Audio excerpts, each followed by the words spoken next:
late Princess Diana. What do you think was her biggest blocker for happiness? Being rejected. Imagine your mother leaving you. You're a kid and your mother leaves and goes and lives with her boyfriend. Diana said, I married a prince because I knew he could never leave me. The world-renowned psychologist, best-selling author, and award-winning speaker, I'm honored to have Marisa appear with me. She is the founder of Rapid Transformational Therapy, known as RTT, and she's now certifying thousands of people around the world. It's like being pregnant and expecting to have a miscarriage. The statistics go up when you think like that. A beautiful Muslim girl who said, oh my God, when I thought I was pregnant, my dad would have killed me. My mum would have killed herself. Wow. 15 years later, she's married to a wonderful man. Can't get pregnant because of this memory. Because she had already connected pregnancy with fear. Terror. Is there any form of RTT that can help people with fertility? Yeah, first of all, do not say I'm trying. The word trying is a misdirect. There's no commitment with the word try. If you believe relationships don't last, you're going to act in a way that makes them don't last, or you're going to pick someone that's never going to last with. So the biggest blocker in any relationship is I wanted to ask if you would be kind enough to gift our soul sisters with 2 hypnosis for soulmate blockers and baby blockers. Yeah.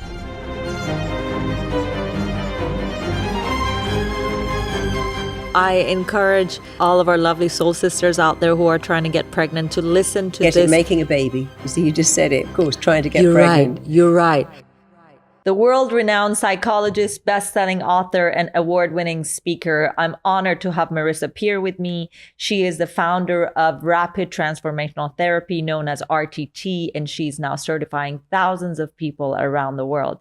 She's helped over hundreds of thousands of people, including celebrities, sports stars, and royalties, with their mental health. And now I have her with me. Marisa, thank you so much for being here today. Oh, it's lovely to be here. I'm really excited. Like, I personally always wanted to take a deep dive into psychology, spirituality, hypnotherapy, and all the amazing things that you're sharing with the world. And you've touched so many lives. And I've heard from many, many people on how transformational the work they've done with you has been for them, whether it's their business, their careers, their personal lives. So what made you start working in the field of psychology? I wanted to be a school teacher. That was always my ambition. And I trained to be a school teacher. But then I realized it wasn't for me, I guess, because you can impact a lot of children, but I think I wanted something more. And then I went to work for Jane Fonda in California teaching aerobics. And I loved that. It was very different from being a school teacher in England. But when I was working for Jane, she had an eating disorder. And I would say every third woman in Jane Fonda's work had an eating disorder. And I was amazed at looking at thinking, wow, this is a mental health problem, eating disorders, but they're trying to treat it with aerobics and Nautilus and working out. And I knew that there must be another way. And actually, I lived in West Hollywood. One of my roommates was bulimic and one was anorexic, and that's almost was normal there. I remember thinking, this is such a strange world. Eating disorders are totally normal in LA. I mean, you live there. Everyone's on a diet. Everyone's taking slimming pills. Everyone's living on diet Coke, diet yogurt, diet everything. And then I found hypnosis almost by mistake, and it was so powerful. The first person I worked with was my anorexic flatmate, who stopped being anorexic, then my bulimic flatmate. And then, of course, I was working for Jane as one of her best teachers. I could just take all my clients straight out of her classes. So I had a business that just took off stratospherically immediately. And I was very happy. I would have just done that for years. People would ring up and go, hey, my neighbor, you cured her bulimia, but I have a fear of elevators, or I've got a fear of bees, and I only want to see you. So I stopped specializing and branched out, and I loved it all. And then I was asked to work on a lot of television shows, because I guess that's just an LA thing. They go, hey, could you work behind the scenes? And then, so I went from seeing clients to working on television, and then I wrote some books because I had such a great audience, and then I became a speaker. And then I finally went full circle and became the teacher I was supposed to be, because I created my own training. And we're now the biggest training of therapists group in the whole world. We've got the largest training group. We've trained 19,000 therapists in this amazing technique that's very powerful. but also rapid. It works really fast. So it's been an amazing journey, and I love every minute of it. What is rapid transformational therapy? Well, it's very different to talk therapy, where I'd say to you, tell me how you're feeling and how does that make you feel? And I'm not here to bash up talk therapists, but talk therapy I think it's had its moment. It was invented in the 60s when we had a lot of time. And I think people now don't have every Wednesday at 3 to go and talk to their therapist, because there's something called HEBS that says if you go to therapy for too long, it actually has a counter effect. And all therapists say this, but it's about the relationship. We're going to build a relationship, but no doctor says that. No dentist, no chiropractor says, oh, I can't fix your leg till I get to know you. I can't fix your teeth until we got a relationship going. And I don't think that's necessary. I think when you're good and people know you're good, they don't need a relationship. I don't form a relationship with my clients. I just help them get better really, really fast, because people turn up and they've got one question. Can you take me out of pain today? And that could be the pain of having migraines because you're tense or irritable. It could be the pain of not finding love, or always self-sabotaging your business, or feeling not good enough. And I think when you're in pain, it's no different to going to A&E in pain. You want to get out of pain. People don't go to A&E and go, hey, I'm in pain. Let's form a relationship with the bone doctor and then he can fix my broken leg. They just fix you. I never understood why therapy doesn't just fix you. So I didn't want to build the relationship. I wanted to get people better from the very first session. So I created something called Rapid Transfer. I got a lot of abuse about it too, but I didn't really care. People said, this is wrong. The words rapid should never go in front of therapy. It's a long, painful journey. But why is it? Who said that? And, the whole point of therapy is you question a bit, who said that? Is it true? Is it true for you? Does it have to be true? We all have a story, and part of therapy is, look, just because someone told you that, or you heard that, or you believed that, it doesn't have to be like, we're told that our fertility falls off a cliff when we're 35. If you go for an X-ray in the UK, on the form it says, is this client between the age of 13 and 52? If so, make sure they're not pregnant. So it can't fall off a cliff at 35 if you have that written on an X-ray form. Wow. What does that mean? It means that before you give that client an X-ray, you must say to them, are you pregnant? Because if they're pregnant, you obviously have to put the apron on them to X-ray them. Correct. So therefore they're saying women, even at 52, can still be pregnant. I mean, that's quite not common. Correct. But, 45, 46, 47, 48, women are still getting pregnant. But they're told, oh, no, your fertility is falling off a cliff. And is it true? Is that true? I don't know if it's true, because if you look back in history, when Irish women were having 18 children, the pioneers going across America having 18, they didn't start when they were 11. So if you imagine, okay, logically, nobody was getting married at 14. So a woman would probably have her first baby at 17. And then add 18 years to that. That takes you to 45. So then we know that 100 years ago, when we were having babies at 45, and now we're healthier, we're fitter, we have a biological age, a chronological age, and our biological age is younger. And a lot of women are having babies in their 40s, and it's almost becoming normal now. And I think it's certainly true that your peak fertility is probably in your 20s to 30s, but I think women have always had babies in their 40s, and we shouldn't make them think that that's impossible, because it's not. And it never has been. I know that you were personally told that you won't be able to conceive, and you didn't even have your periods for a long I was told time. I could never have children. At 17, I was told I would never be able to get pregnant. And if I could get pregnant, I could never carry a baby to full term. And if I did carry a baby to full term, it would have so many things wrong with it. So I was given 3 diagnoses. You can't get pregnant, you can't carry a baby to full term, and if you can, you'll have a deformed baby. And none of that was true. I got pregnant, had a perfect pregnancy, had a perfect baby. And that's when I realized you've got to be very careful what you let in. I mean, doctors are great people, of course they are, but they do sometimes tell you terrible things. When I had cancer, I was so shocked I had cancer because I felt really well. And I said to my doctor, will it come back? And she went, it knows where you live. It has your address. Yes, it will come back. What a terrible thing to tell someone. She literally knocked on the table and said, it has your address. It knows where you live. It will come back. She wasn't a bad doctor. She was very nice, but told me something really terrifying. And if I hadn't understood this, do not let that in, I would have been waiting for it to come back because my doctor said, well, it has your address, it knows where you live. Yes, it will come back. My sister, also, we had the same cancer at the same time, asked her doctor. She said, well, yeah, well, if it does come back, that's the terror time, because when it comes back, then it becomes impossible to fix it, which is also not true. So we have to love and respect and admire doctors, but also think, does this help me to hear this? Is this useful to me at all? Does this benefit? Am I going to let this in? Because I heard a voice in my head when I was told I couldn't get pregnant saying, do not let that in.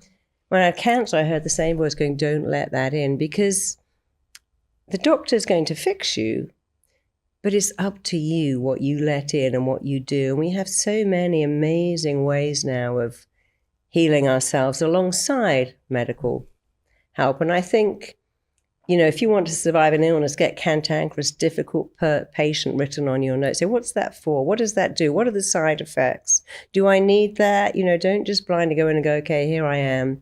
Here's my illness. Fix me. Participate in your recovery. You know, be response-able. Response-able means able to respond. Responsibility means an ability to respond. Get involved and say, well, what could I do? And don't just go in there and passively give yourself to the medical profession. So you think we should not believe the prognosis? You know, prognosis is a very weird, aren't they? You know, when I was at school, they said to me, if you do heavy petting, not me, but the whole class, if you do heavy petting and the guy's there and without penetration, a sperm can swim out there and get you pregnant. But they also said when I couldn't get pregnant, we know you need 100 million sperm to conceive. So, but I was told when I was 14 that just one could, no, you know, that your husband's got a low sperm count. You need IVF, you need ICSI.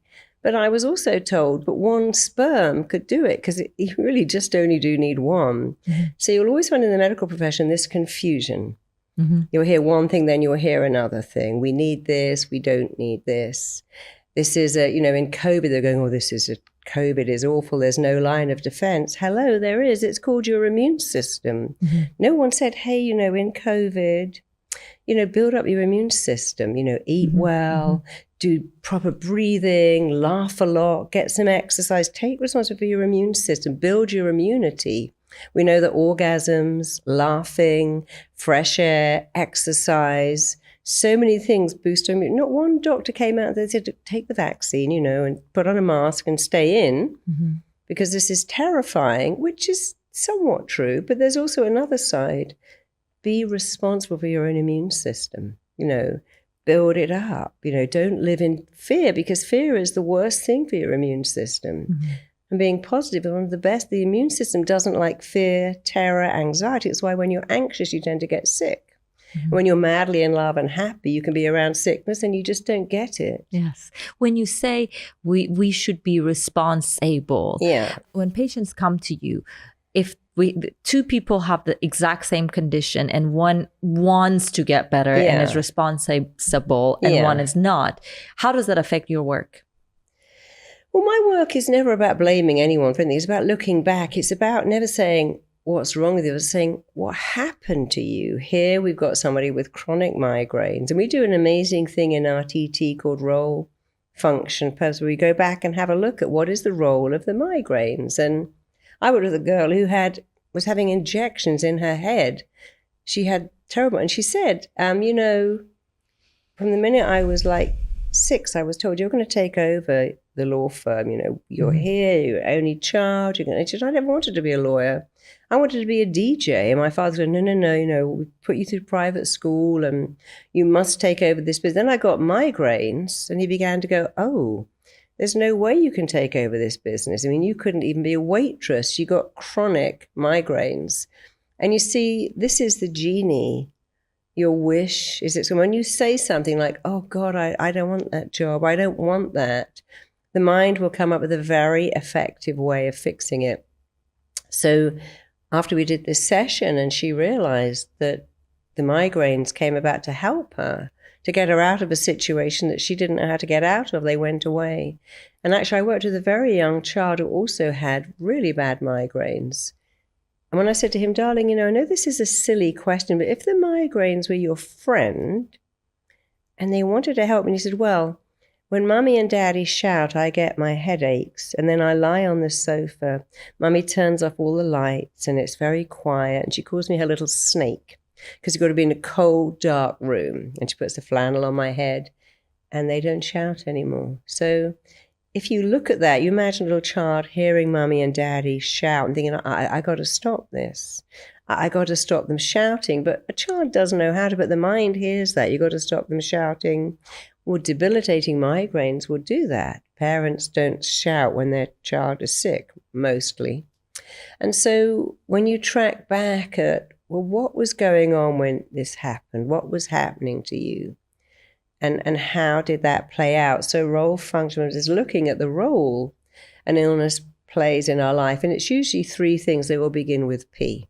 Mm-hmm. It's to protect you. You think, why would an illness protect me? But imagine if you have Crohn's disease, and now you can't have sex with your partner, you can't go to work, you can't mess up that presentation, you can't fail at your dream because you're sick.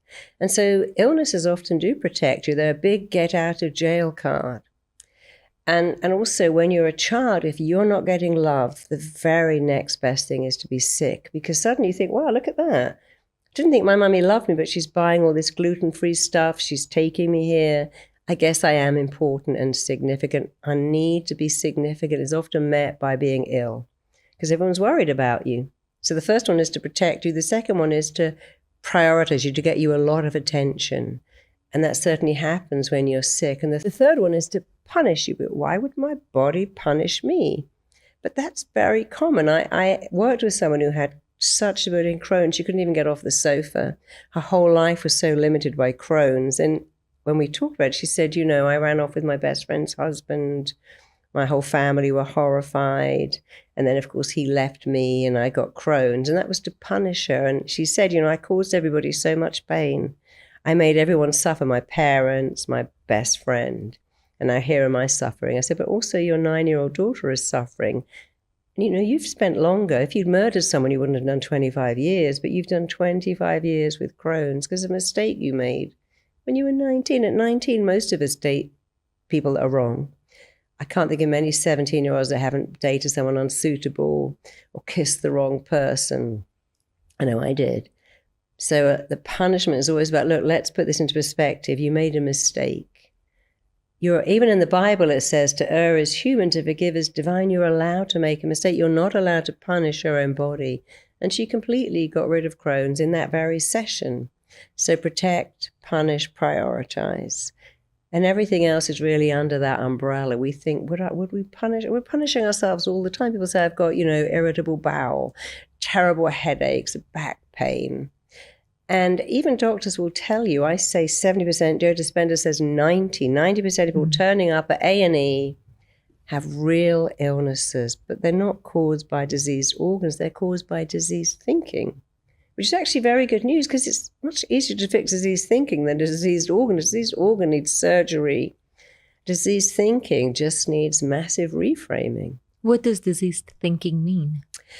Well, let's imagine you have a thought. I'm dreading going to that meeting next week. Or I'm dreading that assessment. I'm dreading the exam. I'd give anything not to go.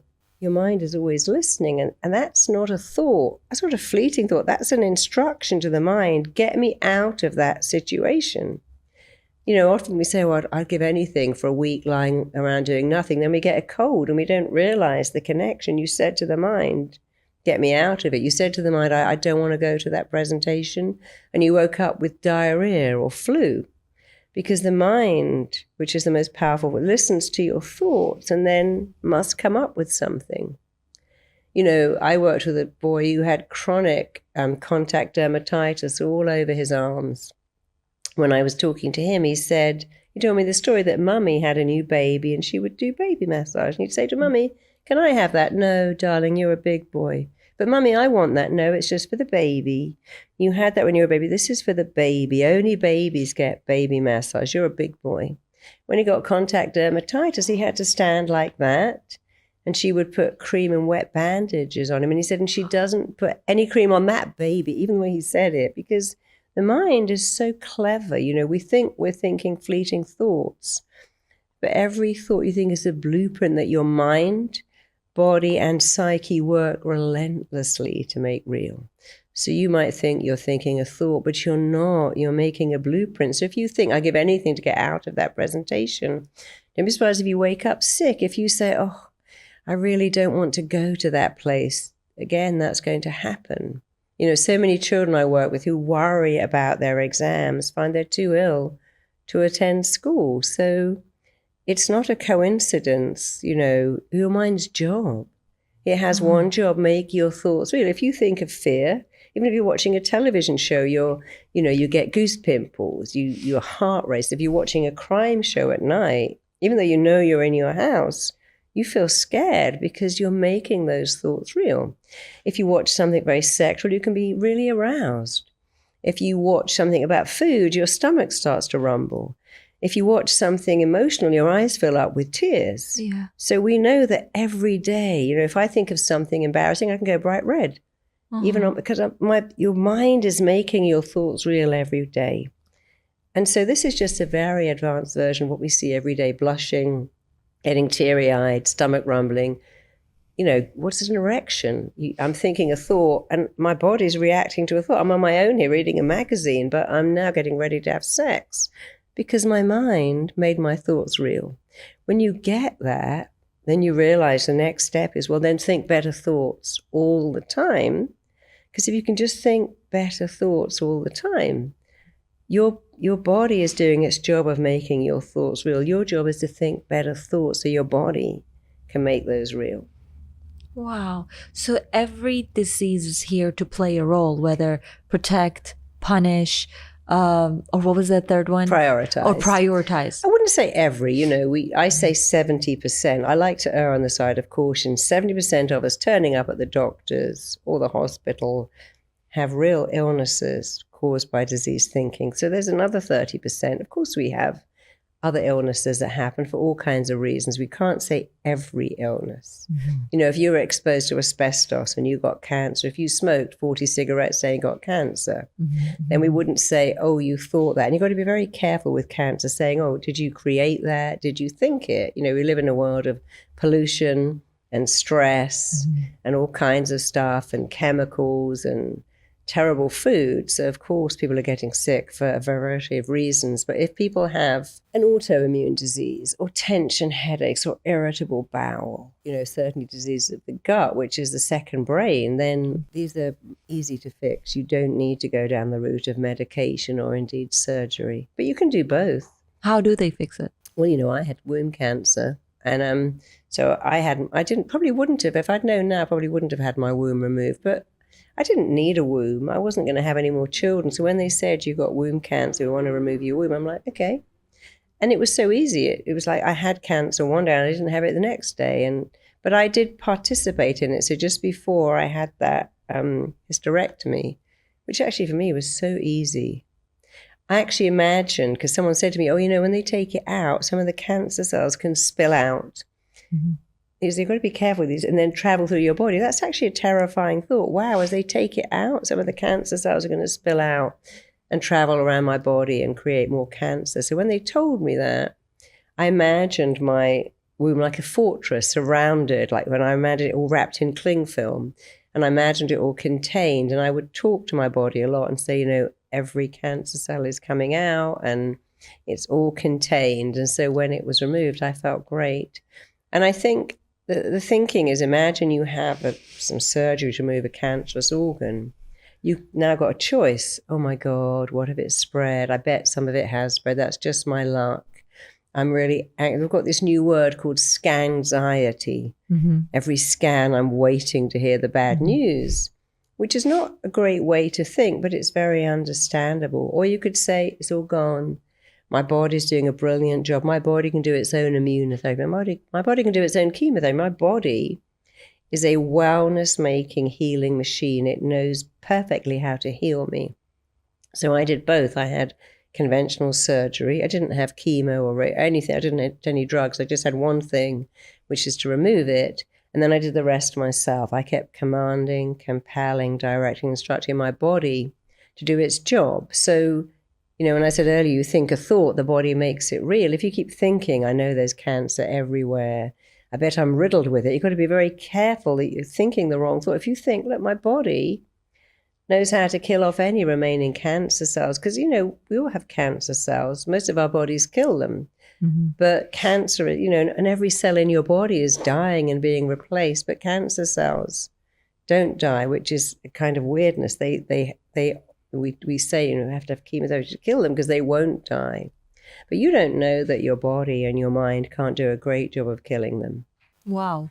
Do you think that our beliefs have the power to make our bodily organs function differently? Do you know, I met someone 2 years ago who was younger than me, who had Parkinson's. I was so surprised. This poor woman was shaking. And I'd said to her, you know, darling, you're very young to have Parkinson's. And I noticed she said something. She said all the time, where's my carer? What time's my carer arriving? Mm-hmm. My night carer, my day carer. And I said, let me do a session with you. And so we sat down in a chair like this, and I took her back. And her first memory that she described was she was born. Her father was always going to die. So they had her to give the mother something to live for. And her father did die when she was 7. And by the time she was 12, she was trying to get her mother a pension. She'd taken over, you know, the mother was devastated. And at 12, she was running the house, getting her mother a pension, sorting everything out. And she said something interesting, no one cares for me. The next scene, she was in her very early 20s. Her husband had left her. She had young children. And she said, I don't know how I'm going to do this. In the final scene, her mother had cancer, came to live with her. And she said all the time, I can't do this myself. I'm caring for everybody. And I asked her a question. How many times do you think you said, from that little girl of 7 to the girl whose mother came to live with cancer, had young children, no money, no husband, no support, I need someone to look after me? She said, I said it every day. Wow. And then she got Parkinson's with an army of carers. Everybody was worried about her. And what was so interesting, I said, you know, you don't need this. You're a strong woman. I was giving her something to say, I'm a strong, independent woman.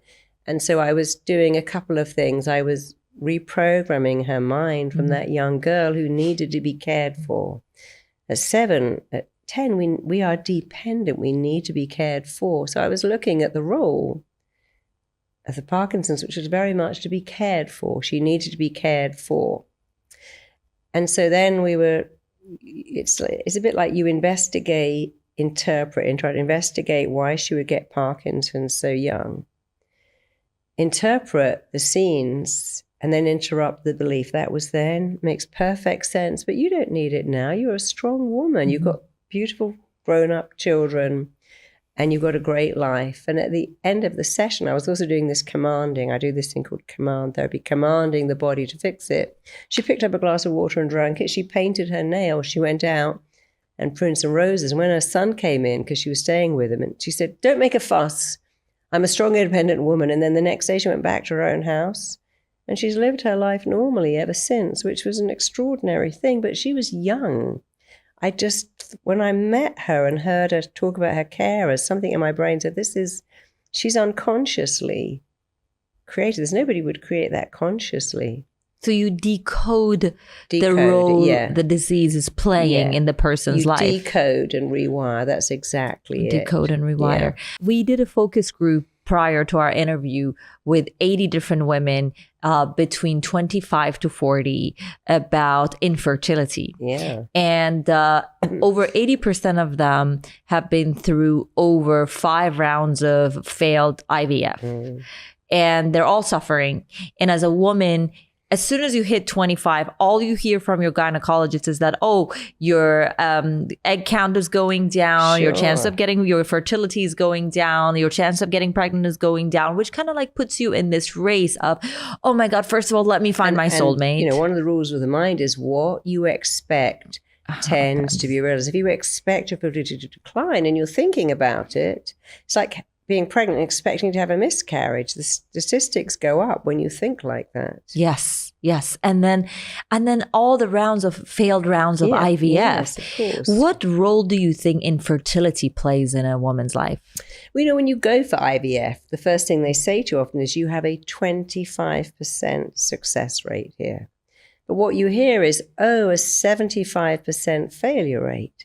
They usually say it tends to work on the third session, which makes you think, well, the first 2 sessions are pointless, but I've got to have the first 2 to get to the third one. I've worked with many IVF clinics who often say, can you keep these clients consistent? They're up and down, they're panicky, they're relaxed, they're anxious, they're stressed. And so I've done a lot of work helping people get pregnant with IVF. And people say to me, it failed. I go, well, tell me about the failure. Did you have an egg collection? Yes, they collected 9 eggs. Did they fertilize? Yes. But the embryo transfer failed, the bit where they put them back. So it wasn't a failure. You had an egg collection and the eggs fertilized. The last bit didn't work. Who knows why, for all kinds of reasons. But maybe we could just focus on that and imagine their eggs sticking into your womb like an embryo, like one of those orchids that's got the little roots that dig in. So when I work with people, because I do conception, pregnancy, birth, and IVF conception, pregnancy, birth, because IVF is somewhat different. But with IVF and indeed with ICSI, it's important to believe it's going to work, to really believe this is going to work. I've got grade A, premium, perfect, robust eggs, and my partner's sperm is cracked, military-grade sperm, and it's going to meet and make a grade A robust embryo, which becomes a grade A robust fetus, and my body's going to grow that baby perfectly. So in my experience, and certainly mine, I find that women, imagine being 15 or 16 and thinking you're pregnant. I remember when I was 17 thinking I was pregnant. Oh my God, my dad's going to be so disappointed. And it was a horrible thing. I was thinking, oh my God, I'm pregnant. I can't go to college. My dad's going to be so upset with me. Then when I found out I wasn't, I was like, oh, I'm not pregnant. Yay, thank you. So if you imagine your first thought of being pregnant is fear or terror, the brain goes backwards, by the way. If you sometimes think, oh, that reminds me of my grandmother, or that taste reminds me of being a kid, the mind always goes back to what something means, always. So if your first thought of being pregnant is terror, and this is the worst thing, this would be a disaster. I worked with a beautiful Muslim girl who said, oh my God, when I thought I was pregnant, my dad would have killed me. My mum would have killed herself. So imagine the effect that has on your body. So 15 years later, she's married to a wonderful man and can't get pregnant because of this memory. Because she had already connected pregnancy with fear. To terror. To real terror. To terror, to fear, to, this is the worst thing. This is a nightmare. This is going to ruin my life. So that one, if your first experience of being pregnant is that, if you've had a termination or a miscarriage, then you have another belief, being pregnant is terrible. You may have a different belief. One of my clients was telling me that, when her parents had her, their marriage fell apart. The father left, he didn't like it. Someone else was telling me that, her parents were madly in love. And when they had her, she was very much on her own. And so there's all kinds of fears. What if I have a handicapped baby? What if the baby doesn't love me? I don't like my own mother. We had a terrible relationship. What if that happens? What if my partner leaves me? What if, I leave work that I've spent years building up and I never get to go back? What if I don't like motherhood? There's so many what ifs. So I call them baby blocks. There's about 8 baby blocks. And what you have to do is go back and look at the blocks and close your eyes and think about, if someone said today you're pregnant, what would be your first thought? What would be your second? And often people say, oh, my first thought is, oh, I don't really want that. That's going to disrupt my life. My second thought is, oh, what if it all goes wrong? So that's okay to say my first and second thought, imagining the news were not wonderful. They were like fear. Wow. Because it's a big change having a baby, and people tell you all these things, oh, you don't get to see. My daughter was saying to me, Mummy, it's so interesting. We would come up in the street when I was very pregnant, go, oh, get ready, you're not going to have a night's sleep for the next 3 years, and just you wait. It was, nobody said, wow, you're about to meet the love of your life, the most amazing thing that you have made. They all said, oh, wait for the terrible twos. And even now, she's got a little 6-week-old. They say things like, oh, wait till they're crawling. Wait till they're walking. They're a disaster. They're going to trash your house. You can't even go to the bathroom when you have a baby. So people don't mean to, but they say all these things. You know, you're not getting sleep. It's a nightmare. Your life isn't your own. And that doesn't have to. I found having a baby really easy, probably because I wanted one so much. But again, all of these thoughts that we think, you know, they're not all wonderful thoughts. We talk about frazzled new mothers and postnatal depression. And when I had my baby, I was really shocked. I was in England, you have wards, you used to anyway. I was in a ward and I just had my little baby and I was just so blissed out. And a nurse, she literally gave me a box of Kleenex and she said, that's for you, for the postnatal depression, which tends to arrive on day 3. On day 3, the whole ward is a sea of weeping and, you know, because we get postnatal depression. I said, oh, no. So I'm not having that. I've signed up for postnatal euphoria. That's what I'm having. And I could look You at said that. Yeah, I said, I'm not having postnatal depression. I've already signed up for postnatal euphoria. This baby is my nonsense. She goes, oh, just you wait. She obviously thought I was a silly, ignorant new mother who had no idea what was in front of me. But I did know. My mother said to me, oh, babies are wonderful. They sleep all the time. It's very lucky I had a mother and a sister who both had great experience of motherhood. And they never said, oh, it's hell, the terrible twos, the postnatal depression. You know, you don't get a minute to yourself. You can't even eat. They said it's amazing. They sleep a lot. And, you know, sleep when they sleep. You know, don't do the ironing when the baby's asleep. Don't start making gourmet dinners. I mean, I never ironed baby sheets. My people sent me baby clothes that needed ironing. I just left them in the box because I wasn't going to be ironing with a newborn baby. I just loved it. And when she slept, I slept. But when you get this negative expectation, we've got to be very careful about our mind because what you expect tends to be realized. It says that in the Bible. I think it says it in the Quran. It says it in the Torah. So we've got to really be aware of what are we expecting? We're expecting hell, a disaster, a nightmare. We're expecting this awful time of a messy house, no sleep, a baby that's screaming with colic. We're expecting, wow, I'm just going to create a person and it's going to be so wonderful and I've got this little thing to love. And you know, the great thing is that when you have a brilliant mind, which we all have, you have a choice every day. Talk yourself into something negative or talk yourself out of it. What are the top 3 baby blocks? The top 3. Fear of pregnancy. You know, we're in a world now where we believe that control is a wonderful thing. Control your weight, you know, can have a nice tidy house, always look put together. So we're living in a world where we believe that we've got some control.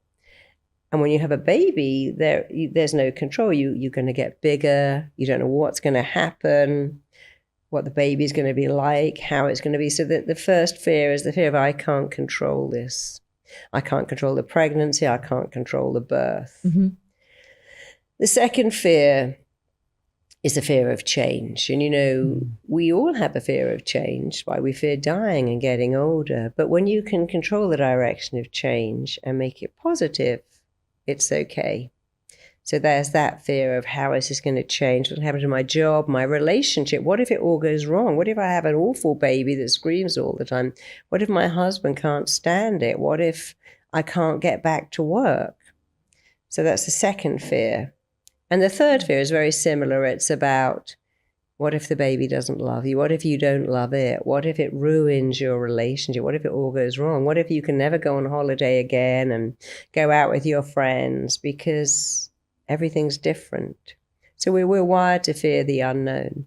And unfortunately, there's so many magazines and movies that show you the worst side of having a baby, not the best. Wow.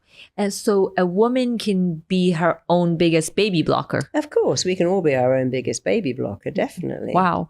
And even taking birth control, you know, if you take birth control for 14 years, every time you take that, but what are you saying? I don't want a baby. You're saying that unconsciously. I don't want a baby. Make sure you got a condom. Where's the coil? We say to ourselves, I don't want a baby for 15 years. That's normal. So imagine you start having sex at 17 until 32. So even that mindset, that unconscious action, putting the pill in your mouth or having the birth control, is telling your body, I don't want a baby. The body doesn't know how to reverse that after 15 years. After 15 years, that is deep, hardwired conditioning. Is there, for all of our soul sisters watching this, everyone who's trying to get pregnant, and, we had so many women sharing their very painful journeys of, failed rounds of IVF, one after another. Is there any short form of RTT that can help people with fertility? Yeah, first of all, do not say I'm trying. The word trying is a misdirect. It implies failure. I wouldn't say to you, hey, could you try to pick up a pen and write down my phone number? Because you say, well, of course, I wouldn't say to you, can you try to eat lunch? When you say trying, it is, I'm going to try. If I say to you, do you want to come to my house for dinner? You go, I'll try. I don't know if you're coming or not, because there's no commitment with the word try. I'll try. He said, I'll try and take you out next week. Who's going to go for that? I'll try and see if I can turn up. So trying, the word is a misdirect that implies failure. So never say I'm trying to get pregnant. Say I'm making a baby. Because even the word pregnant, you could be pregnant 8 times and never have a baby. Because I want to be pregnant. No, you don't. You want to make and carry and deliver a perfect, robust baby. So the mind loves words that make a picture. The way we feel about everything is down to the words we form. Trying to get pregnant implies failure. I'm making a perfect, robust baby. My body is making an amazing baby, and my body's going to carry that baby for 9 months and grow it perfectly. And while my body is growing that baby physically, I'm going to grow it emotionally. I'm going to talk to it and love it. And I'm making a perfect baby. See, if you close your eyes and go, I'm trying to get pregnant, trying to get pregnant, trying to get pregnant, just say that now and then say, I am making a perfect, robust baby. I'm having a 9-month perfect pregnancy. It feels very different, doesn't it? Because the second one is very clear. The mind is very clear. The mind loves clear, direct words that make a picture. I'm making a perfect baby. It's very different to I'm trying to get pregnant, because pregnant doesn't even imply you ever have a baby. You could be pregnant for 3 months. You could have a phantom pregnancy. I'm making, carrying, delivering, raising a perfect, gorgeous, healthy child is very different. So do that. And the other thing that really helps, by the way, sounds so simple, is to go. Many people who can't get pregnant, they can't walk down the baby aisle in the grocery store because it's painful. They go, look at that woman, she's got 3, I can't even have one. And they avoid everything. When they're reading a magazine, they skip past anything to do with babies. But what you need to do is to go out and buy a little pair of baby socks or a little hat and keep it in your bag. Say, my baby's going to wear that. My baby's going to wear that hat, wear those socks. Have it, see it every day. Get it, look at it, say, my baby is wearing that, because now you're expecting a baby. Long before you were expecting. People say, when I was pregnant, I didn't buy a thing, didn't tell anyone in case I miscarried. So now you're almost expecting that. Again, a rule of the mind is what you're expecting tends to be realized. So you've got to expect something amazing. You're carrying a baby. People have carried babies forever. Your body knows how to deliver a baby. It's going to be easy and wonderful. And the best day of your life is the day you give birth. It's not the worst day. It's the best day. It's amazing. And, people in comas give birth. Wow. It can be challenging, but if you go into it with, wow, my body knows how to deliver a baby, I'm just going to relax and be excited and tell the baby, I can't wait for you to come out, I can't wait to hold you, and not get into the fear of, oh my God, this is terrible. Get excited about it. Then you can have a very different experience. I encourage all of our lovely soul sisters out there who are trying to get pregnant to listen to this. Making a baby. You see, you just said it, of course, trying to get pregnant. You're right. Our soul sisters who are making babies to listen to this conversation over and over again. Because is this something you do during RTT sessions? Oh, yes, I do a lot of, I've trained 19,000. One of our therapists, the BBC did a whole show on her, a girl called Andrea, because she specialized in fertility. We don't call it infertility, it's fertility. And so quite a lot of the people I've trained have become specialists in that field. They're niching in fertility, in IVF conception, regular conception, perfect pregnancy, and hypnotic birth, which is a wonderful thing. To give birth in hypnosis is amazing because you're not in fear and you're in a state of, wow, I could lie here all day and do this, rather than, oh my God, this is so terrifying. Because that's the other thing. There's something called secondary infertility, which means you have a baby, you got pregnant, but you can't get pregnant again. And that tends to go back to people who give birth and go, it's hell. Oh my God, it was awful. I thought I was going to die. I nearly got ripped in half. I hemorrhaged. It was awful. And the end of that, I thought, never again.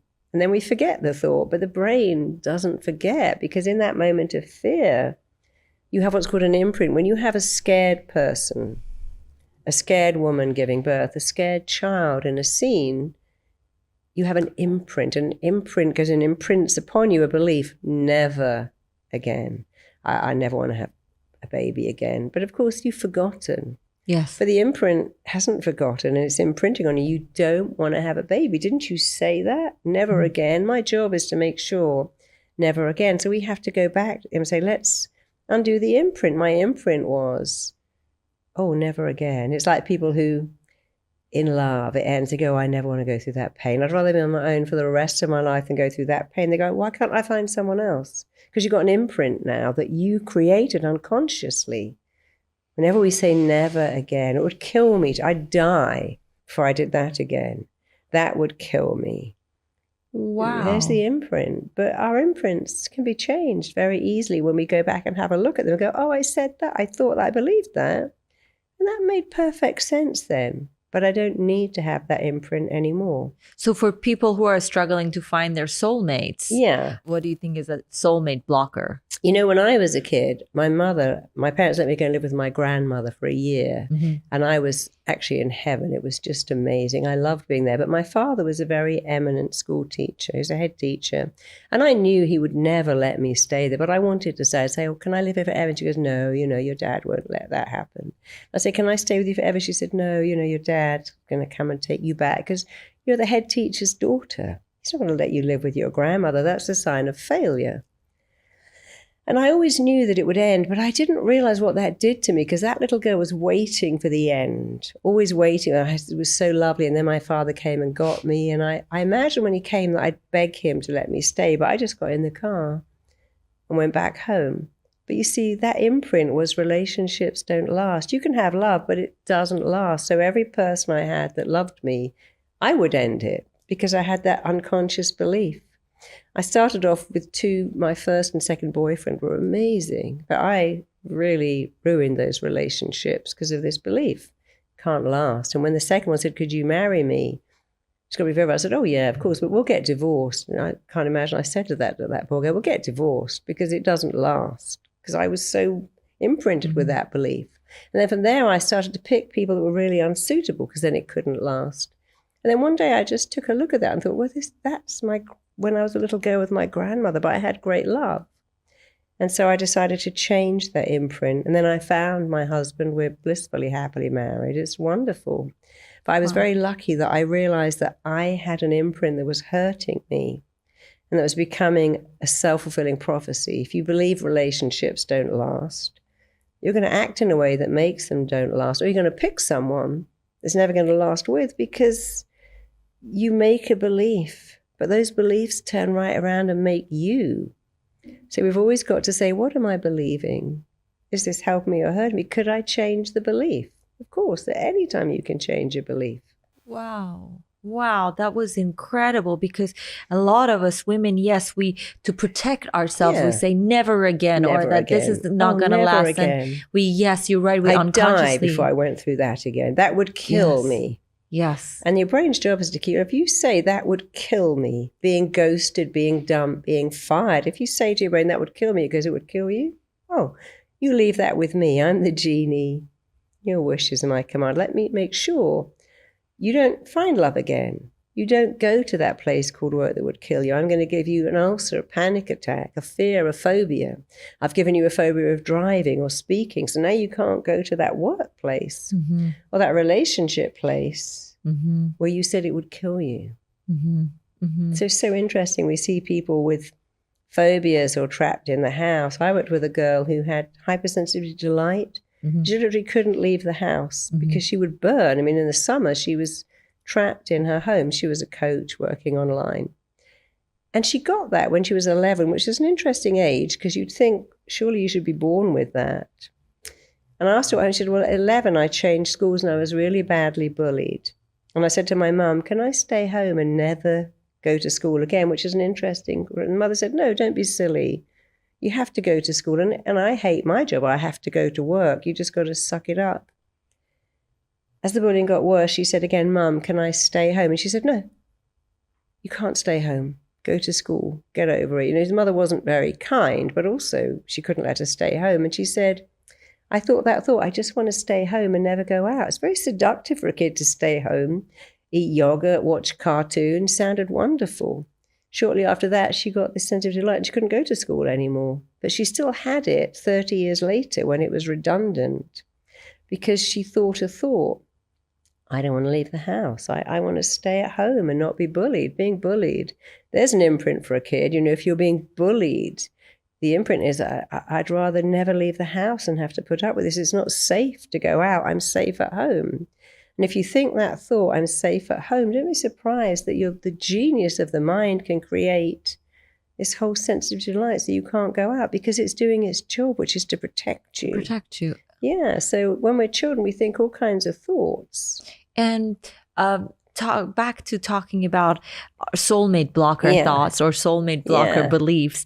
One of the most high profile relationships in history, I guess, is the relationship between Jennifer Lopez and Ben Affleck. And this is something that I'm personally suffering about because my teenage years, they were in love. And she wrote a song about him and I grew up listening to that song. What and was that the was song? Like, Dear Ben. Okay. I just can't. Yeah, it was just a very nice Ben. song. And then I grew up idolizing their love.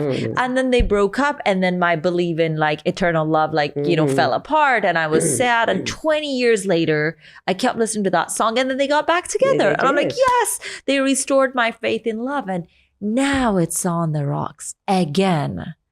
And as someone who looks at them as this ideal, like soulmates, I'm trying to understand as a psychologist, when you watch the whole thing from the outside, what do you think is the soulmate blocker belief that is rocking their relationship all the time? So the biggest blocker in any relationship is the fear of rejection. We are born hardwired to find connection and avoid rejection because it wasn't long ago that rejection could kill you. And as a baby, rejection can still kill you. So we go into relationships with this fear of being rejected, not helped by songs like, I'll die if you leave me. I can't live without you. You're the only person for me. I can't breathe without you. So we're taught a lie. Rejection can kill you. And if someone rejects you, you might never get over it. There's a song called I'll Never Get Over You. There's so many songs like that, but it isn't true. It was true 1,000 years ago. If you watch something like Game of Thrones, you see the truth. Survival was a numbers game. But today you could live on your own in an apartment with cats and Amazon. You could never see someone live till you're 110. So rejection doesn't kill us. It actually makes us stronger. If you look at someone like Catherine Zeta-Jones, both of her fiancés rejected. She came here with a broken heart, married Michael Douglas. Probably the best thing that ever happened to her was that she got rejected. So again, we have to reframe the imprint. What if it doesn't work out? What if you die? What if you leave me? What if you don't love me anymore? What am I going to do? Well, the truth is you're going to find someone else because once you have an imprint for love, once you've learned to love and share, you can do that again. So people often see people whose partner died.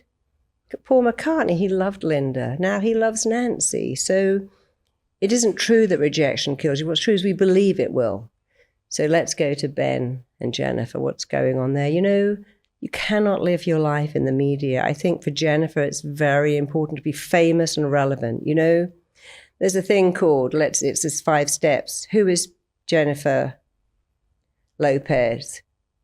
Get me Jennifer Lopez. I've got Jennifer Lopez. Can you get me a younger version of Jennifer Lopez? A new version? Who's Jennifer Lopez? That's the fame. You go up and you go down. And many famous women need to stay relevant. They're always trying to stay relevant. We know that she financed her own movie to stay relevant. So that's her path. I want to be relevant. But now you're married to someone who doesn't want that path at all, who's not interested in fame. He said in the beginning, I don't want to live my life on camera, and she does. When you saw Madonna's movie years ago when she was dating Warren Beatty, he said she doesn't want to live off camera, but he did. So when you're in a relationship, hot sex and wild attraction is great, but you have to have the same values. You've got to be on the same path. If you love the country, your person loves the city. If you want kids and they don't, if you have different goals and dreams, you're going to go like that. And so we've been sold a lie, love is enough. It really isn't. There's so many people who say, I married someone from a different culture. I thought love would work. It didn't. So they have different dreams, different outlooks, different aspirations, different plans. And it's very hard to put that together, especially when you're marrying later in life. Maybe if you married at 20, you could probably work it out. But at 20, you've got your own schedule. It's very hard for two famous people to live anyway together because you're living in the limelight. It's never real. You wonder every kiss, every hand holding. Is that real or is that to show the public? Look at us, Seal and Heidi Klum you were married every year, then they got divorced just like that. So was that real or was that for the public? Because when you're part of a couple, like if you look at the Beckhams, you get 7 times as famous together as you two separately. And I think that relationship always had a time frame. It was a relationship that might have been made for the media for all we know, maybe real, maybe it was for the media, but didn't last very long because it wasn't built on the foundations of I love you, and we're going to work it out. I love you, let's work it out. I love you, not in the public eye. A relationship in the public eye is really going to have a lot of challenges. Because the relationship, I guess, is a facilitator for the business. Yeah. The relationship itself is used for the business. Yeah. When you get 2 celebrities together, they become 10 times as famous because the relationship becomes also famous and people are interested in the relationship. And sometimes they just don't work. It all looks lovely from the outside. Johnny Depp, the minute he saw, what's Johnny Depp's first wife's name again? Vanessa Johnny Paradis. Depp, when he saw Vanessa Paradis, it was love at first sight. And it all seemed so lovely. And then it wasn't. Relationships are hard for many people anyway, but in the public eye, you do not want to live your relationship in a public eye. And we have people are always on social media, here's my kids, here's my partner, look at what I'm wearing. And that too is a mistake. I see people all the time taking photographs of their dinner at a concert, filming the concert. They're not even watching it. Be careful about living your life on social media because it's not real. And you're not engaging now. You're so busy filming stuff that you're not actually living it. Do you think living our lives on social media can block our happiness? Oh, definitely. Absolutely. Because every day we get overexposed to fake images of perfection and they make you feel inadequate. It's like, well, look at that person. They're taller, younger, they had a baby and they're a size 0 again. Their life is always perfect. Their home is perfect. Social media exposes us to perfection and never says, by the way, this isn't real. We think it is. And so then we feel dissatisfied with us because the truth is, I'm a flawed person, having flawed relationships with flawed people. It's called being flawsome. And that's the best you can ever be, a flawed person in a flawed world, having flawed relationships with flawed people. When you accept it, you go, well, this is wonderful. I love the fact my husband's flawed because I can be flawed. I love the fact that he's super messy. I don't actually love that, but it allows me to have my own problems too, my own flaws. But if you say, hey, I'm perfect, and I want you to be perfect, and let's have a perfect relationship, 2 things are going to happen. You're always going to be disappointed and going to end up alone. People who try to be perfect without question are the unhappiest, loneliest people in the world. Because we don't even want who wants a perfect person? Imagine if your partner was perfect. You'd feel inadequate. Imagine if your parents were perfect. You'd feel inadequate. That I did a study on how many famous people's kids killed themselves. Paul Newman, Burt Bacharach, Walt Disney. And imagine having these perfect parents that you just can't live up to that. Correct. And do you think social media can be a relationship blocker for us? Very much so, because social media says here's a smorgasbord of people. It's like you go on a dating site and you swipe, and there's so many people, and you're just constantly swiping, going next, next, next. You're never growing a relationship with someone who is real. And now what I'm understanding, what I'm learning is that we create a lot of our own blockers, whether it's relationship blockers, baby blockers, happiness blockers. The late Princess Diana. What do you think was her biggest blocker for happiness? Being rejected. Imagine your mother leaving you. You're a kid and your mother leaves and goes and lives with her boyfriend and never has custody of you again. I'm sure when the mother left, she thought she would get custody, but she didn't. I mean, imagine a child growing up thinking, my mum left me. Because here's what happens as a child. When a child feels the parent doesn't love them, they don't stop loving the parent, they immediately stop loving themselves. A child doesn't really have logic, we're just feeling. And the feeling is, my mum left, why is that? Well, there's only one answer. She doesn't love me. Or she loves that person. Well, I know when I was 13, my father disappeared. And I was calling him, trying to find him. And I remember thinking, I knew he had a girlfriend. I thought, oh, he loves her more than us. He's gone off with her. And I thought that at 13. Imagine feeling that at 5. Because a child lives in the world of feeling. My mum has left me because she doesn't love me. There's no other way to cut it for a child. How could you make sense of that? So any child, children who are given up for adoption tend to do the same thing, even though the truth is, your maternal mother loved you so much, she gave you to have a better life, but the feeling is, but if she loved me, why didn't she keep me? So imagine any child growing up believing I was rejected. And then you go into a relationship and then, well, it's going to be perfect now, but it can't be perfect because you've got an imprint. You will leave me. Diana said, I married a prince because I knew he could never leave me. He was a prince. He could never leave me, but he could. Indeed, he did. But, people like that have that much damage and fragility often act in a way that says, well, let me show you my worst self. And then if you still stick around, I know you must love me, because that's what I used to do.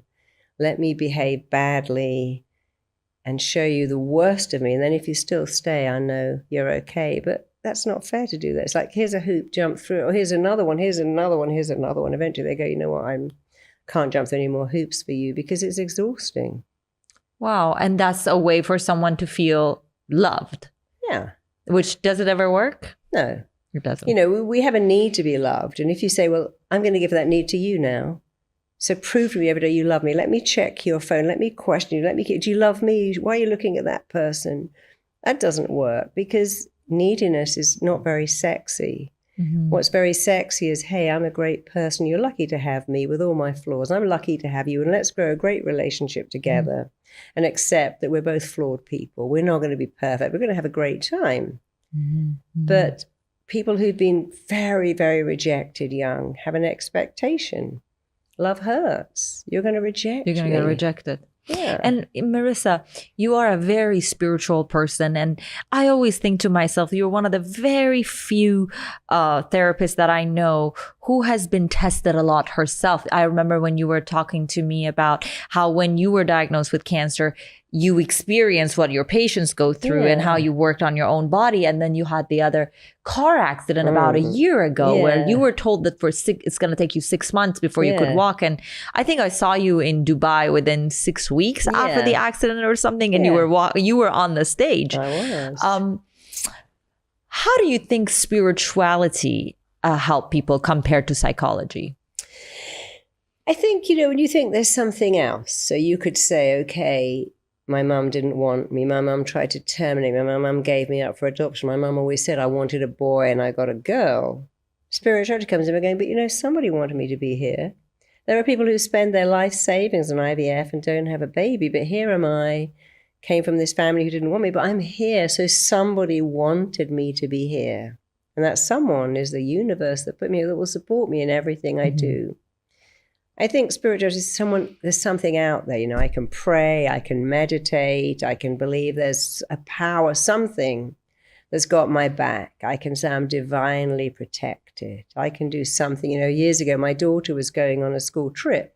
And in England, of course, you take the coach to France and then you take the ferry. And she goes, Mummy, they're showing Titanic on the bus. And now I'm so scared I don't want to get on the ferry because the boat is sinking. I mean, what is the school thinking of? They're on a bus to go to a boat and they're showing them the movie Titanic. I said, darling, the ferry is not a boat. The ferry can't sink, but you're divinely protected. I want you to believe that. And I always had a little angel that she pinned onto her shoulder, her clothes, and I'd have one too. And she still wears that sometimes. I go, no, you're divinely protected and you're always going to be okay. Is that true? Who knows? But she liked to hear that. And I'd always say, wear this little angel wherever you go, a little crystal, a little something, and believe you're divinely protected. When I was traveling, I'd wear one too, because she didn't like that I was going on a plane. I'd always say we're divinely protected. What does that even mean? It doesn't matter what it means. It matters that you felt a power greater than you was keeping you safe, protecting you. So people will say, I've got this little, a lot of my clients, I put a special note in my sock when I'm playing tennis because it makes me win. I've got my lucky rabbits, but I've got my talisman, I've got my little, I chant, I say this thing. So we like something bigger than us to keep us safe or well. And I think that's a good thing. I think we believe that there's a spirit. And is there a common ground between spirituality and psychology? I think so, yeah. I mean, they're very different. One is working on the mind and the other isn't. But the mind, I feel, does better with spirituality because it's a belief that there's something else out there. And that's a wonderful thing. So in your difficult cases with some clients, which one do you think can help them more, spirituality or psychology? Oh, I think with my clients, psychology, understanding what makes them tick and understanding they have power to change. But you can put spirituality in there too. And they like that. I think you can do a little bit of everything. Your modalities are always, you have psychology, you have spirituality, you have hypnosis.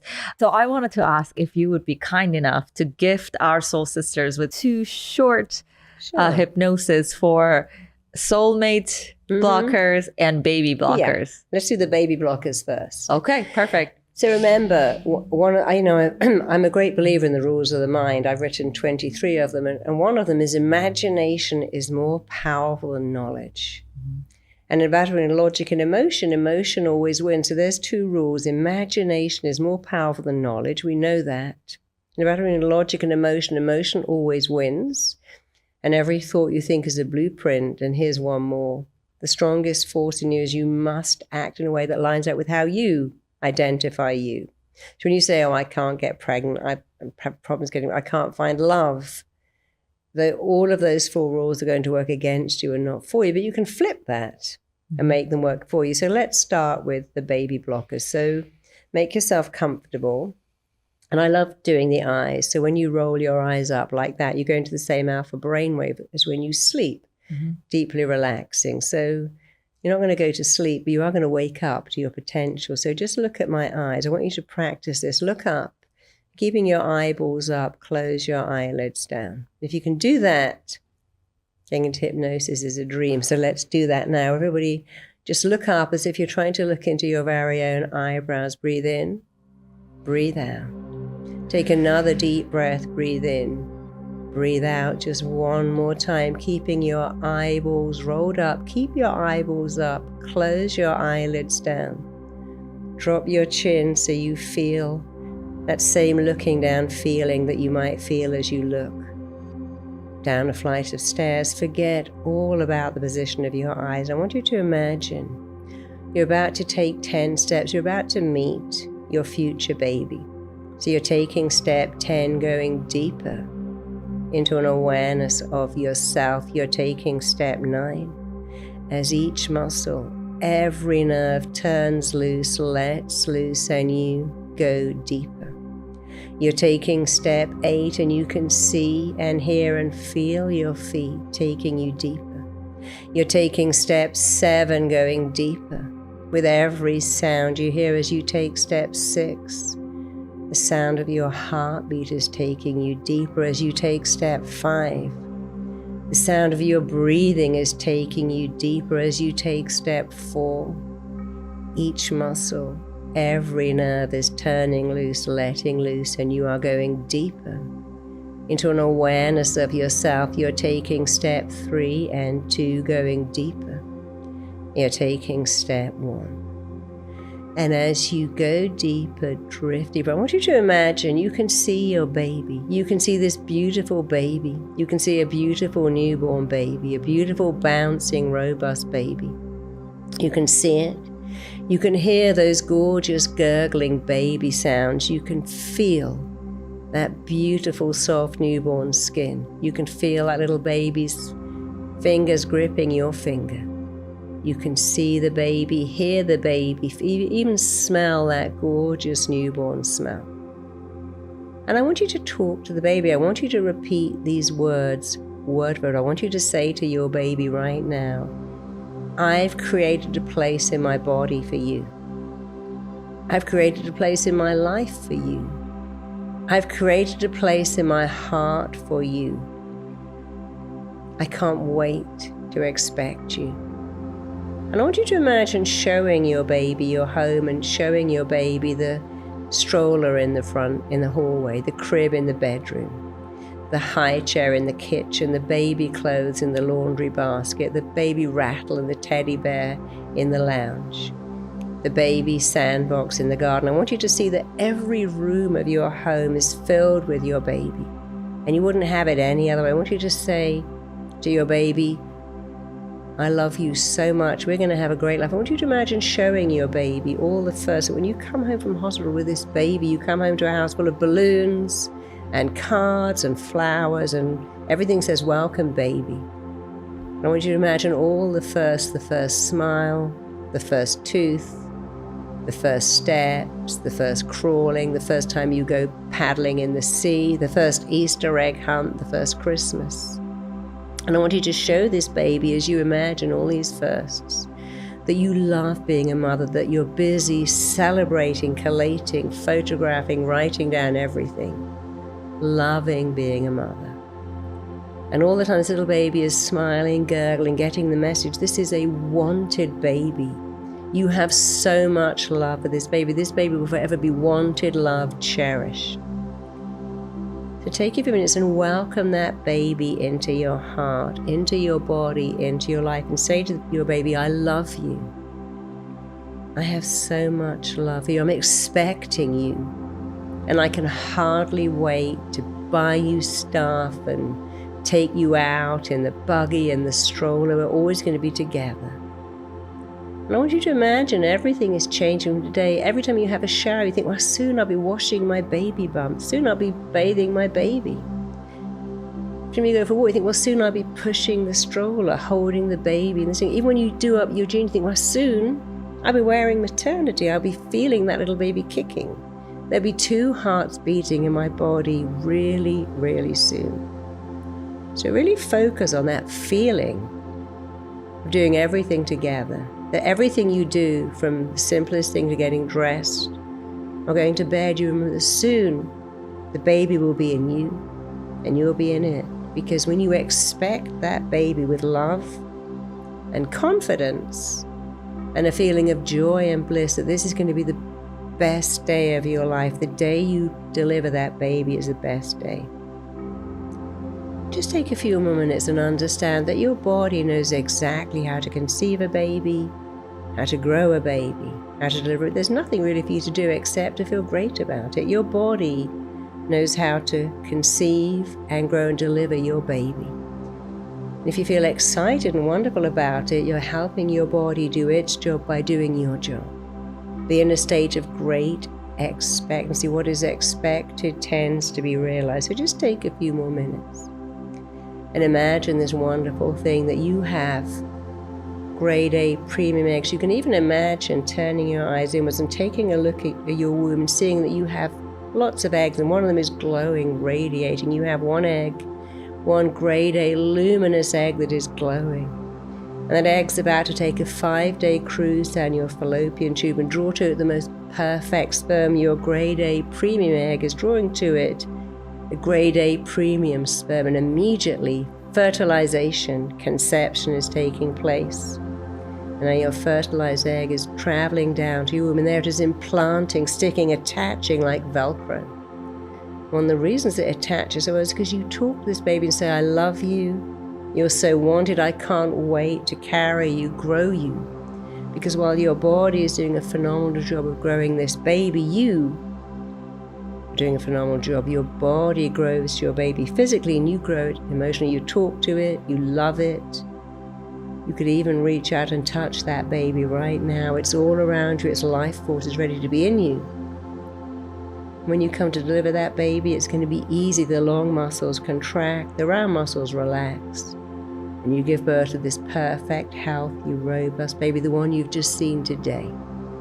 Because you're expecting it. You know it's going to happen. You were put on this planet to recreate yourself. Fertility begins in the brain with believing it's going to happen, it's going to be amazing, it's going to be the best thing you ever did. Recreating yourself makes you immortal, and that's what you're doing. But anytime you can close your eyes and go into this in more detail, see more things, the first day at school, the first time you draw a picture together, the first story, the first cuddle, everything. You can imagine it, and if you can see it and imagine it with excitement, you can make it real. So go ahead and do that right now. So if you're doing this before bed at night, you can now drift into a deep sleep, or you can come back to your full awareness, go out and buy a little something for your baby as proof of your faith that it's coming into your life. And you're a mother-to-be, you're expecting your baby already. How did that feel? God, I felt him. Good. I felt him. That's wonderful. So let's do the relationship one. Just make yourself comfortable, sitting with your feet and hands not touching, and look up as high as you can. Keep your eyes rolled up. Breathe in, breathe out every time you blink deep. Hypnosis is coming upon you. Breathe in and out again. And just one more time, breathe in. Keep your eyeballs up as you exhale. Just close your eyelids right down. And now forget all about your eyes. Drop your chin. And just get that very same looking down sensation you might get as you look over a balcony or down a flight of stairs. You're looking down 10 steps right now. You're moving on to step 10 as each muscle, every nerve turns loose, lets loose, and you go deeper. You're taking step 9. Going deeper into an awareness of yourself. You're taking step 8. You can see and hear and feel your feet connecting. To every step as you go deeper, you're taking step 7, going deeper. With every sound you hear, you're taking step 6. The sound of your breathing is taking you deeper. You're taking step 5. The sound of your heartbeat is taking you deeper. You're taking step 4 and 3 as each muscle, every nerve turns loose, lets loose, and you go deep. You're taking step 2 and 1. Just go deeper, deeper, deeper, deeper into an awareness of yourself. And as you go deeper, drift deeper, sink deeper, you know there is only one thing you need to do to attract and maintain love, and that one thing is to know that you are worthy of love, deserving of love, and deeply lovable just the way you are. Every day I want you to say these words out loud with me right now. I am lovable. I am so lovable. I am worthy of love. I am deserving of love. I easily attract love. I keep that love forever. I am filled and nourished by the love that surrounds me. And I fill and nourish others with my love. We're going to say this again. I want you to notice how you feel. Repeat after me. I am lovable. I accept myself as lovable. I easily give and receive love. I'm filled and nourished by love. And I fill and nourish others with my love. Now you might say, I felt sad. I felt tearful. I felt silly. I felt a bit angry. That just means you haven't fully let it in. The mind learns by repetition. You're going to say it, state it, affirm it, till your mind goes, oh, here you go again with that stuff. It must be true, because you know what? You say it every day. What you give to your mind, it gives back. It's the feedback. So when you say, I am lovable, I am worthy of love, I am deserving of love, the words that follow I am will follow you. So you're going to say it, state it, affirm it, embody it, write it. Write it on your screensaver, write it on your fridge. And as you say it, you won't even have to find love, because love is going to find you.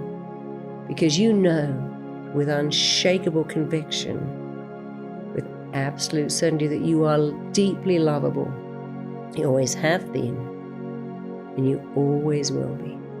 So let's do that one more time. I am deeply lovable. I am so worthy of love. I'm attracting the most wonderful love. I'm maintaining it forever, because I am lovable. And you're going to say it and say it and say it until your mind goes, here you go again. Well, that's obviously true, because you say it. So I want you to imagine what that looks like for you attracting love, finding someone that you love that loves you, finding the one. There's many, many ones, but I want you to see yourself growing in love, finding someone where you love and believe in each other. You never threaten to leave, because this is your relationship. You love someone, and you say, this is, I love you, so let's work it out. I love you, let's grow a relationship together. You're attracting someone who loves you, believes in you, and adores you. But you love and adore and believe in them, and you are now growing a beautiful relationship where you believe in each other, where you have each other's back, where you have mutual respect and admiration, best friend chemistry, and also amazing sexual chemistry. You have it all, because you're worthy of it. And you're a massive attractor of love. You massively manifest love. You know what it looks like. You know that you're worthy of it. And now you just go out and get it. But it also goes out and gets you knowing that you're worthy of love. And having that image of what a good relationship looks like for you. What do you do together? How do you sleep? How do you eat? What's your favorite movie? What's your favorite thing to do? Always waking up with someone that has your back, coming home to someone that puts you first. If you can see what that looks like and feels like, and know that you deserve it, and that just means keep saying those things until you know it, then you won't have to look for love, because love is already looking for you. What you want wants you. And what you are moving towards is moving towards you. Just do the one thing, the only thing you ever need to do. Know you're worthy of it. Get an idea of what it looks like, and it will find you, and it will stay with you forever.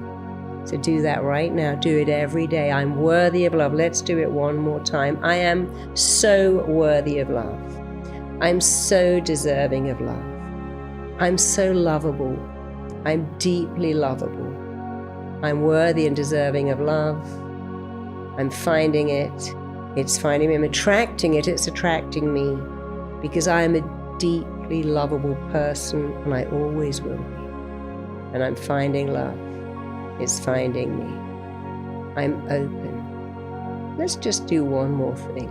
I want you to take a deep breath in, and I want you to give that breath away, and then receive it back. You see, the first thing you did when you came on the planet was you took a breath in, and you gave it away, then you took another one back, because you have the balance of giving and receiving every day, every minute, every second you give and receive breath. And if you can do that, you can give and receive love. Love is about giving and receiving love to others, giving and receiving love to yourself, receiving the awareness that you're lovable, and giving it out to others. Because as you massively raise your sense of lovability, as you massively raise your sense of self-worth, self-value, and self-esteem, the world will join you at that higher level. You give and receive a breath without even giving it a second thought. You give and receive love because you're lovable, and it's just as easy, just as balanced, just as natural, just as perfect. You're doing it right now. Go on doing it. Always grow in love. It's finding you, and you're finding it. See you next time.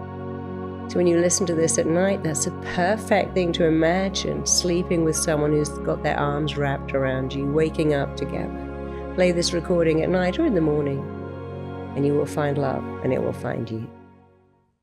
Wow. Thank you so much, Marisa. This was the best gift you could have given our audience. Guys, please listen to this hypnosis over and over again. And I know we're all going to find love and we're going to all have babies. Absolutely. That's what you're put here to do. That's what nature expects.